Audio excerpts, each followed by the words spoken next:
How to delete WhatsApp messages for everyone if deleted for me. Hello everyone, welcome to this channel. I'm here to help you out today. So without any delay, let's get started. So first of all, launch the WhatsApp application on your device and select a particular chat or a group chat over here. Now simply tap on the message and send the message over here. And as you send the message, what you can simply do in order to delete is make a long press on the message, then tap on the delete icon at the top of the screen, and here simply select on delete for me. When you tap on delete for me, what happens is it will be deleted for you.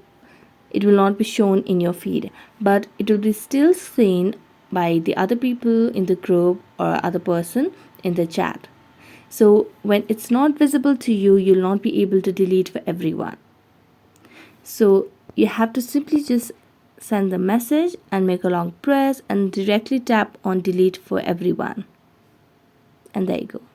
So that's it. Thank you so much for watching this video. See you next time.